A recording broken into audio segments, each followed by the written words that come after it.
দেখছেন সময় কলকাতা টলি হলি বলি নিয়ে সঙ্গে রয়েছে আমি গোপা। শুরুতেই টলিউডের খবরের দিকে নজর রাখবো।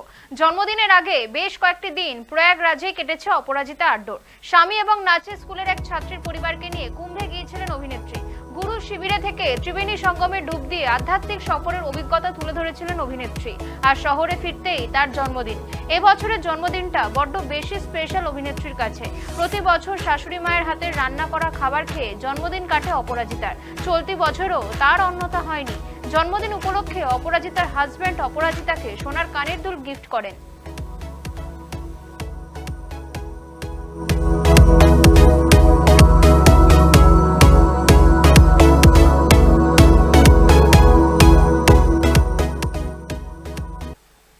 ভালোবাসা দিনে অর্থাৎ 14 ফেব্রুয়ারি মুক্তি পায় ছাবা।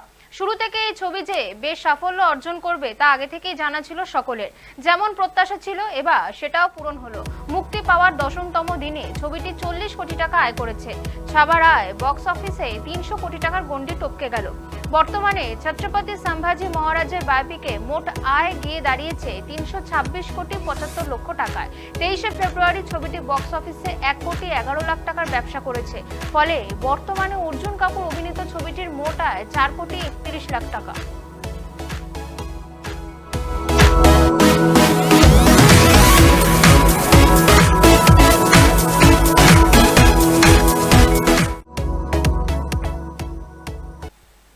ভারতের ম্যাচ মানেই উপস্থিত থাকবেন উর্বশী। রবিবারও কিন্তু তার অন্যথা হয়নি। চ্যাম্পিয়ন্স ট্রফির high voltage Bharat Pak match দেখতে দুবাইয়ে পৌঁছে গিয়েছিলেন উর্বশী। আর সেখানে গ্যালারিতে দারুণ সারপ্রাইজ পেলেন মডেল অভিনেত্রী। সেই ছবি নিজে সোশ্যাল মিডিয়ায় শেয়ার করে উচ্ছ্বাস প্রকাশ করলেন তিনি। পরনে গোলাপি রঙের ড্রেস, খোলা চুল, মুখে চওড়া হাসি। এক মহিলা স্টেডিয়াম কর্মী হাত দিয়ে এলো চেরি দেওয়া চকলেট কেক। 25 ফেব্রুয়ারি মঙ্গলবার 31 বছরে পা দেবেন উর্বশী।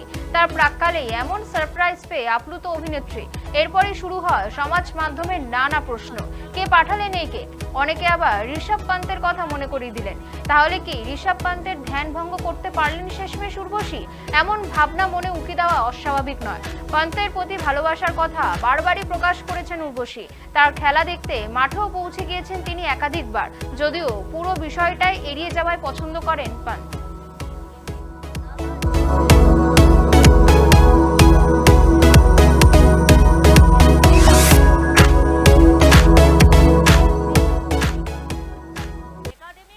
দিলজিৎ গত বছরই ভারতে তার মিউজিক্যাল ট্যুর শেষ করেছেন। প্রশংসা কুড়ানোর পাশাপাশি বিবিধ কারণে বিতর্ক জড়াতে হয়েছে পাঞ্জাবি রকস্টারকে। এবার দেশে মিলেনিয়ার কনসার্ট শুরু করলেন হানি সিং। শনিবার মুম্বাইয়ে গিয়ে হানি সিং তার পাওয়ার প্যাকড মিলেনিয়ার কনসার্টের সূচনা করলেন। সেই শোই দিলজিতের পাঞ্জাবি গায়া মন্তব্যের জবাব দিতে শোনা গেল তাকে। মঞ্চে গান গাওয়ার মাঝেই হানি সিং এর বার্তা, আমরা তো সকলে একই পরিবারের সদস্য, তাই আমি শুধু পাঞ্জাবিয়া গায়া বলবো না, আমি বলবো পাঞ্জাবিদের সঙ্গে মারাঠি, গুজরাটি, বিহারি, বাঙালি, মাল্লুরাও এসে গিয়েছে কাঁপাতে। দিনের শেষে আমরা সকলেই এক। হানির কথা একথা শুনে মুম্বাইয়ের দর্শক অনুরাগীরা উল্লাসে ফেটে পড়েন। হাততালি রোলও ওঠে। সেই ক্যামেরাবন্দি মুহূর্ত বর্তমানে নেটপাড়ায় রাজত্ব করছে। হানির প্রশংসায় পঞ্চমুখ সকলেই।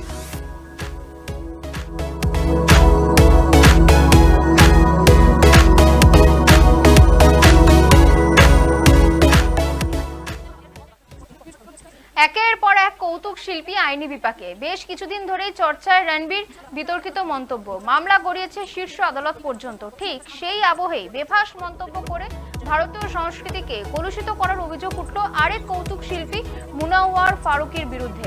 আপত্তি উঠেছে যার হপ্তা ওয়াসুলি কমেডি শো নিয়ে, যা কিনা জিও হটস্টারে দেখা যায়। অভিযোগ, এই অনুষ্ঠান অশ্লীলতা প্রচারের পাশাপাশি একাধিক ধর্মের অপমানও করেছে। ভারতীয় সংস্কৃতির মূল্যবোধ লঙ্ঘন করে দেশের যুব প্রজন্মের মন কলুষিত করেছে। এহেন অভিযোগ তুলে আইনজীবী অমিতা সচদেবের দাবি, জিও হটস্টারের হপ্তা ওয়াসুলি শোটিকে নিষিদ্ধ করা হোক খুব তাড়াতাড়ি। হিন্দু জনজাগরতি সমিতির তরফেও মুনাওয়ারের বিরুদ্ধে এই একই অভিযোগ তোলা হয়েছে। সংশ্লিষ্ট সংগঠনেরও দাবি এই শো নিষিদ্ধ করা হোক।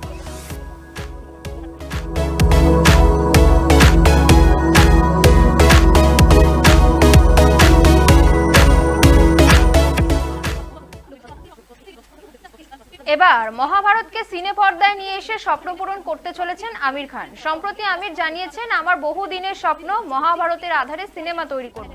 এবার সেই স্বপ্ন পূরণ করার সময় চলে এসেছে। দেখি আমি নিজে কোনো চরিত্র অভিনয় করতে পারি কিনা। অতীতে শোনা গিয়েছিল কৃষ্ণ এবং কর্ণ মহাভারতের এই পোক্ত চরিত্র নিয়ে দ্বন্দ্বে পড়েছেন মিস্টার পারফেকশনিস্ট। কোন চরিত্রটা নিজের জন্য বেছে নেবেন সিদ্ধান্ত নিতে পারছেন না। সেই সময়ই এমন গুঞ্জনও শোনা গিয়েছে যে আমির খানের মহাভারতে একটা বড় চমক হতে চলেছে কাস্টিংয়ে। এদিকে শেষ 8 বছরে হিটের মুখ দেখেননি আমির খান। যে দুটো সিনেমার জন্য এক বুক আশা করে রেখেছিলেন, কোমর বেঁধে অনেক কসরত করেছিলেন, সে দুটো ছবির ব্যবসায় চলে গিয়েছে। এখন দেখার এই ছবি কতটা সাফল্য এনে দেয় অভিনেতাকে।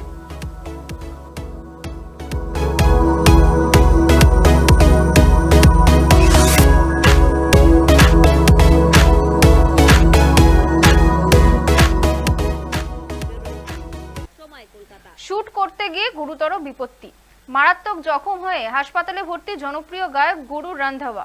জানা গিয়েছে পরবর্তী ছবি সাওয়ান কি সর্দারে শুটিং করছিলেন পাঞ্জাবি গায়ক, সেখানেই এমন ভয়াবহ দুর্ঘটনা ঘটে। হাসপাতালে বিছানা থেকে একটি ছবি শেয়ার করে দুর্ঘটনার কথা জানালেন গায়ক। গলায় সার্ভিক্যাল কলার, চেহারা আংশিক রক্তাক্ত, মাথায় ব্যান্ডেজ, চোখে মুখে চোটের ছাপ স্পষ্ট, হাসি মুখে ক্যামেরায় পোজ গুরুর। হাসপাতাল থেকে ছবি শেয়ার করে গায়ক অভিনেতা জানালেন, আমার প্রথম স্টান্ট, আমার প্রথম চোট, তবে মনোবল এখনো অটুট, সেটা ভাঙেনি।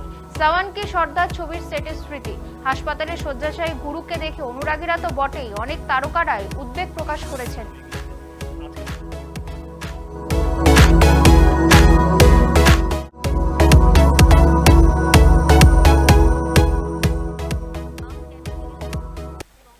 টলি হলি বলি এখনকার মতন এ পর্যন্তই। দেখতে থাকুন সময় কলকাতা। সময় বলবে সময়ের কথা।